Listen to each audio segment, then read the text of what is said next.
റെഡിയായ നമുക്ക് ഇറങ്ങാം. ഞാനും ഒന്ന് പുറത്തേക്ക് പോകുന്നുണ്ട്. പുറത്തേക്കെന്ന് പറഞ്ഞ അമ്പലത്തിൽ വരെ. ആഹാ, എന്നാ പിന്നെ പോകുന്ന വഴിക്ക് ഞാൻ ഡ്രോപ്പ് ചെയ്യാം. അല്ല, എന്നെ വിട്ടിട്ട് പോന്ന മോക്ക് സ്കൂളിലെത്താനും ഗൂഗിളിന് ഓഫീസിലെത്താനും വൈകില്ലേ? ഞാനൊരു ഓട്ടോ വിളിച്ചു പോയിക്കോളാം. എന്തിനാ ഓട്ടോ വിളിച്ചു പോന്നേ? ഇവരുടെ കൂടെ പോയാ നിനക്ക് അമ്പലത്തിന്റെ നടയിൽ ഇറങ്ങുകയും ചെയ്യാം, അവർക്ക് പോവുകയും ചെയ്യാം. ഒരു താമസം ഉണ്ടാവില്ല. എന്തിനാ അമ്മ വെറുതെ നിർബന്ധിക്കുന്നത്? സമൃദ്ധ ഓട്ടോയിൽ പൊക്കോട്ടെ, ഞങ്ങൾ പൊക്കോളാം. എന്നാ പിന്നെ ശിശിരിയോടും കൂടി മോളുടെ കൂടെ വരാൻ പറയാം. ശിശിരേച്ചി ഒരുങ്ങി റെഡിയായി വരുമ്പോഴേക്കും നട അടയ്ക്കും. ഞാൻ പോയിട്ട് പെട്ടെന്ന് വരാം. നമുക്ക് പോയാലോ? അമ്മേ, ഉമ്മ.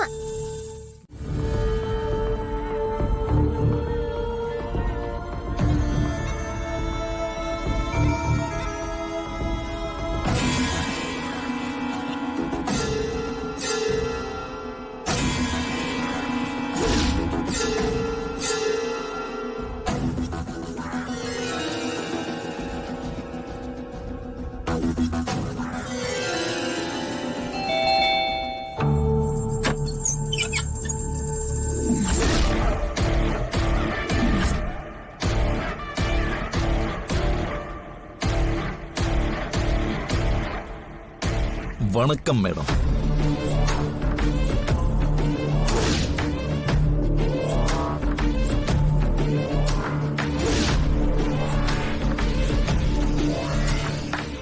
എന്താ മേഡം ഇങ്ങനെ തുറച്ചു നോക്കിക്കൊണ്ടിരിക്കുന്ന?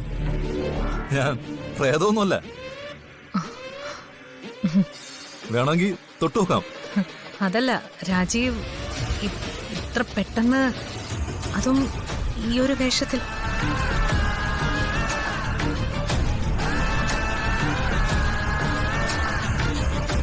ഒരുപാട് നാളുകൾക്ക് ശേഷമുള്ള കൂടിക്കാഴ്ചയല്ലേ? എന്നെ കാണുമ്പോ എന്തായാലും മേഡം ഒന്ന് ഞെട്ടുമെന്ന് എനിക്കറിയാം. അതിന്റെ വിഷ്വൽ ബ്യൂട്ടി ഒന്ന് കൂട്ടാൻ ഈ യൂണിഫോം കൂടെ ഉണ്ടെങ്കിൽ സംഗതി പൊളിക്കുമെന്ന് എനിക്കറിയായിരുന്നു. എങ്ങനെയുണ്ട്? അടിപൊളിയല്ലേ? നന്നായിട്ടുണ്ട്. ആ, കുറച്ചു നാളിന് ശേഷം രാജീവിനെ ഈ യൂണിഫോമിൽ കാണുമ്പോ ഒരു സന്തോഷമൊക്കെ തോന്നുന്നുണ്ട്. ഓവേ, സന്തോഷം എനിക്ക് നല്ലതുപോലെ ഫീൽ ചെയ്യുന്നുണ്ട്.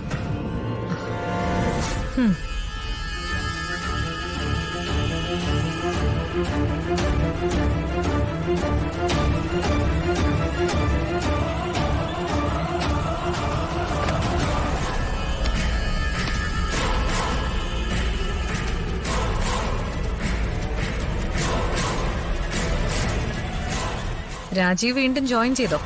ഇല്ല, പക്ഷെ ജോയിൻ ചെയ്യുന്നതിന് മുമ്പ് നമ്മളെ സഹായിച്ചവരെയും പിന്നിൽ നിന്ന് കുത്തിയവരെയും നമ്മുടെ മുഖ്യ ശത്രുക്കളെയും, സോറി എന്ന് വെച്ചാൽ മുഖ്യമായി കാണേണ്ട ബന്ധുക്കളെയും, അങ്ങനെയാണ് ഞാൻ ഉദ്ദേശിച്ചത്, എല്ലാവരെയും ഒന്ന് കണ്ട് അനുഗ്രഹവും വാങ്ങിച്ചിട്ട് തുടങ്ങാന്ന് കരുതി.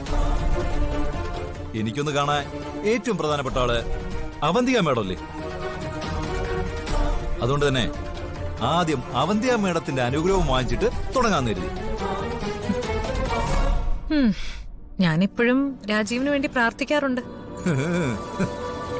പ്രത്യേകിച്ച് ആശുപത്രി വെച്ച് കണ്ടപ്പോഴും പിന്നെ വീട്ടിൽ വന്നപ്പോഴും എല്ലാം ഞാൻ പ്രാർത്ഥിക്കുമായിരുന്നു. എത്രയും പെട്ടെന്ന് രാജീവിന് സുഖാവണേന്ന്. പിന്നെ അതെനിക്കറിയില്ലേ, ആ പ്രാർത്ഥന കൊണ്ടാണല്ലോ ഞാൻ ഈ കോലത്തിലായത്. അല്ല, എനിക്ക് പെട്ടെന്ന് സുഖമായെന്ന് പറയായിരുന്നു. കുറച്ചുനാൾ കട്ടിൽ ഒരേ കിടപ്പായത് കാരണം കാര്യങ്ങളൊന്നും വിശദമായിട്ട് അന്വേഷിക്കാൻ പറ്റിയിട്ടില്ല. എല്ലാം അവന്തിക മേഡം നല്ലതുപോലെ നോക്കുമെന്ന് എനിക്കറിയാം. എന്നാലും ഞാൻ എന്റെ ഉത്തരവാദിത്തം മറക്കാൻ പാടില്ലല്ലോ. മനസ്സിലായില്ല? ഇതിലെത്ര മനസ്സിലാക്കാൻ എന്തിരിക്കുന്നു? കണക്കും കാര്യങ്ങളൊക്കെ കറക്റ്റ് അല്ലേ? എന്നാലും നമ്മൾ പാർട്ട്നേഴ്സ് ആകുമ്പോൾ അന്വേഷിക്കണ്ടേ? നമ്മുടെ ബിസിനസ് ഒക്കെ നല്ലതായിട്ട് നടക്കുന്നുണ്ടല്ലോ. വെട്ടുകൊണ്ട് കിടന്നപ്പോ അവിടെ കൊണ്ടുവന്ന് കണക്കൊന്നും കാണിക്കാത്തതിന് ഞാൻ തെറ്റൊന്നും പറയുന്നില്ല. പക്ഷെ ഇനി കാര്യങ്ങളൊക്കെ ഞാൻ ഇടയ്ക്കിടയ്ക്ക് വന്ന് അന്വേഷിച്ചോളാം. ഓ, അപ്പൊ ചത്തൂന്ന് കരുതിയ പാമ്പ് വീണ്ടും പത്തി വിടർത്തി തുടങ്ങിയല്ലേ? അപ്പൊ എങ്ങനെയാ കാര്യങ്ങളൊക്കെ നമുക്ക് ഇരുന്നുകൊണ്ട് സംസാരിച്ചാലോ? പാർട്ണേഴ്സ് തമ്മിൽ എപ്പോഴും തുല്യരായിരിക്കണം. സംസാരിക്കുമ്പോൾ മുഖത്തോട് മുഖം നോക്കി സംസാരിക്കണം. യൂണിഫോമിലാണെന്ന് കരുതി വലിയ ബഹുമാനമൊന്നും വേണ്ട. ഇരിക്കും മേഡം, ഇരിക്കേ.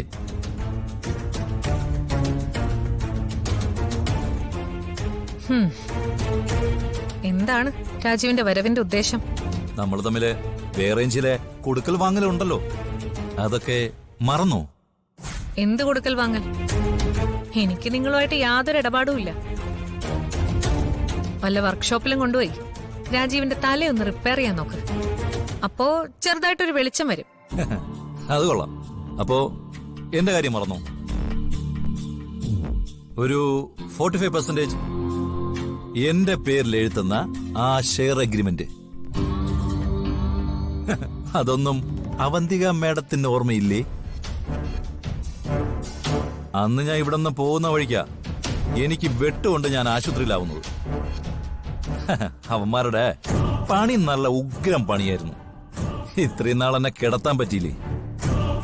ഇപ്പൊ ലാഭവിഹിതത്തിന്റെ കാര്യം മേഡത്തിന് മനസ്സിലായി കാണുമല്ലോ.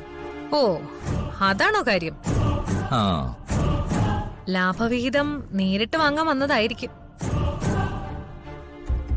അല്ല, ഈ കിട്ടിയ ലാഭമൊന്നും പോരെ? ഇനിയൊരു ലാഭം കൂടി വാങ്ങാന്ന് വെച്ചാ രാജീവിനത് താങ്ങില്ല. അത് ശരി. അപ്പോ കാര്യങ്ങൾ അങ്ങനെയൊക്കെ അല്ലേ? മണം, പാർട്ണേഴ്സിനോട് കുറച്ചൊക്കെ ബഹുമാനമാവാം. പോലീസുകാരൻ എപ്പോഴും പോലീസുകാരനല്ലേ? ഈ കാക്കിയുടെ ബലം എന്താണെന്ന് മേഡത്തിന് ഞാൻ പ്രത്യേകം പറഞ്ഞിരുന്നു.